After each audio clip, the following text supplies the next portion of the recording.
परम धर्म है, कोई भी इस धर्म में चलने वाले को परास्त नहीं कर सकता। ये बात ध्यान से समझ लीजिए। जैसे कोई बहुत बड़ा तांत्रिक है और वो भूतों को वश में करने वाला है और तुम्हारे ऊपर भूत लगा दे, तंत्र के द्वारा मारण मूठ या कोई शाप या किसी तरह का अमंगल, ध्यान दीजिए, ये इस धर्म की बड़ी महिमा है। यदि आप भगवद आश्रित हैं, नाम जप कर रहे हैं, तो ना माया का कपट चलेगा, ना किसी का तंत्र तुम्हारे ऊपर चलेगा, ना किसी का कोई मारण मंत्र चलेगा, ना कोई भूतावेश तुम पर आविष्टित कर सकता है, ना किसी भी तरह की कोई विष आदि की। यदि आप सच्चे हृदय से भगवान की शरण में हो तो तुम्हारे ऊपर विष का भी प्रभाव खवाया जाएगा, विष वो हो जाएगा स्वास्थ्यवर्धक अमृत। गरल सुधा, गोस्वामी जी कह रहे, रिपु करहि मिताई, गोपद सिंधु अनल शीतलाई। जो भगवान का आश्रित जन होता है उसको विष भी अमृत हो जाता है। अगर उससे दुश्मनी करेगा ना कोई और उसका बुरा चाहेगा, वो जितना कुप्रचार करेगा, निंदा करेगा, उतने उसका यश बढ़ेगा। अगर वो आग लगा देगा तो उसके शरीर में चंदन से भी बढ़कर शीतलता का काम आग करेगी। जो भगवद आश्रित है, श्री हरिराम व्यास जी ने भी प्यारी जू के चरणों के आश्रित जनों को पुष्ट करने के लिए बताया कि राधा प्यारी के चरणारविंद शीतल सुखदाई, कोटि चंद मंद करत नख विद जुन्हाई। श्री राधा प्यारी के चरणारविंद शीतल सुखदाई। शाप ताप रोग शोक दारुण दुख आरी, लाल इष्ट दुष्ट दलन कुंज भवन चारी। हमारी गोरी भूरी प्रियाजू के गोरे चरणारविंद का जिसने आश्रय ले लिया है, शरणागति ले ली है और राधा राधा नाम जप करता है, तो किसी भी ऋषि का साप उस पर लागू नहीं होगा। हरिराम व्यास जी कह रहे ये विशाखा सखी के अवतार है, कह रहे शाप कोई लागू नहीं होगा उसके ऊपर।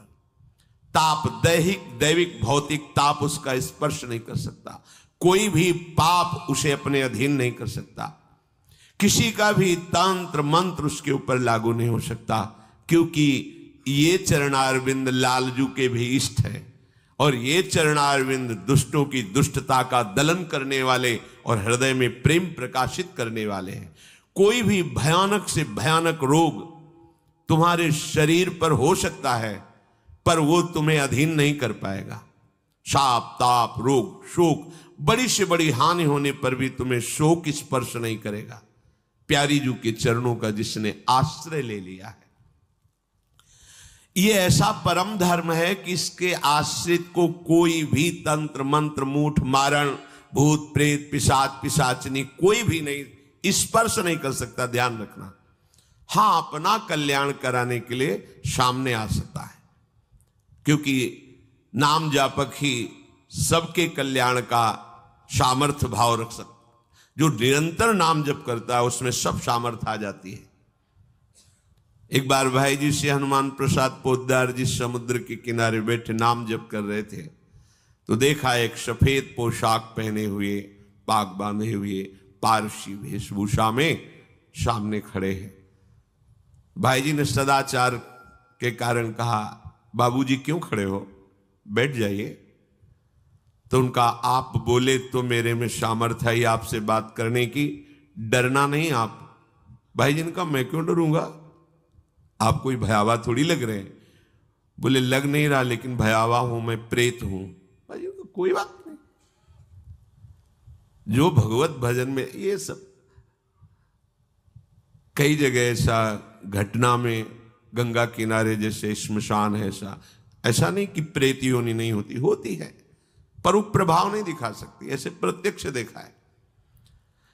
भाई जी ने कहा कि तो आप हमारे पास क्यों आए हो? बोले अपना उद्धार कराने के लिए। मुझे गीता कंठस्थ है, बहुत से शास्त्र कंठस्थ हैं, पर कुछ ऐसी मेरे से गलतियां हो गई जिनके परिणाम रूप मुझे प्रेत योनि प्राप्त हुई है। फिर मुझे आंतरिक संकेत हुआ है कि आप हमारा कल्याण कर सकते हो। भाई जी ने कहा तो बड़े आश्चर्य की बात है कि आपको गीता कंठस्थ है और फिर आप प्रेत योनि में गीता के एक श्लोक बोल देते तो प्रेत तो मुक्त हो जाता है। बोले मुझे से कुछ ऐसे भयानक अपराध हो गए, जैसे गुरुद्रोह है, वैष्णव अपराध, ये बड़े भयानक अपराध होते हैं। जब किसी का पतन होना होता है तो माया यही खेल खिलवाती है, क्योंकि और सब पाप हैं वो दरस परस अगनाश, गुरुजनों के संतों के दर्शनों से ही नष्ट हो जाते हैं। लेकिन संत द्रोह, नाम जापक, वैष्णव द्रोह, गुरु अवज्ञा, गुरुद्रोह, ये भयानक अपराध होते हैं, इनसे दुर्गति हो जाती है। तो अपना कल्याण करने के लिए कोई ऐसा भले नहीं तो किसी भी भक्त के सामने, भगवद आश्रित नाम जापक के सामने किसी का चेटक नहीं चलता है। जिसने भगवान नाम को और भगवद आश्रय को स्वीकार कर लिया उसे कभी कहीं भी कोई डिगा नहीं, और उसके सामने छल कपट नहीं चल पाएगा। एक श्री मथुरादास जी नाम के महापुरुष हुए हैं, तो बस कहे तिजारे मांझ भक्ति रस रास करिए एक बात ताको प्रगट सुनाइए। आयो बेशधारी को करे सालिग्राम सेवा, डोलत सिंहासन पे आन भीर छाइए। स्वामी के जो शिष्य भयो तिनहु के भाव देखी, वाही को प्रभाव आए कहो ही भाइये। नेकु आप चलो उरीति को बिलो किए जू, बड़े सर्वज्ञ कही दुखे नहीं जाइए। मथुरादास जी तिजारी ग्राम में निवास करते थे। वैसे संतों का जो ग्राम में निवास होता है वो जगत मंगल की भावना से होता है। किसी भी गांव में जहां जो संत वास्तविक भगवत प्रेमी रहते हैं वहां से भिक्षा लेकर उनको निष्पाप करते हैं, शिक्षा देकर के भगवत प्राप्ति कराते हैं, क्योंकि उनके श्रीमुख से नाम कीर्तन भगवत चर्चा होती ही रहती है। नंद नंदन की अनन्य उपासना करते थे। ये राजस्थान में ग्राम है तिजारे में, वहां वो रहते थे। जो भी समीप आता वो कुछ ही दिनों में ऐसा भक्ति रंग में रंग जाता, कुछ प्रभु के नाम में प्रीति हो जाती, समस्त असद आचरण छोड़ देता। बहुत से शिष्य हो गए, बहुत से अनुयायी हो गए, पर जो वास्तविक भजन नहीं करते हैं, भेष धारण करके संत का ठग वृत्ति रखते हैं, उनका अलग प्रभाव होता है। वो ज्यादा दिन चलता नहीं है। हम कहते हैं नाम घोष से क्या नहीं हो जाएगा, नाटक करने की क्या जरूरत है।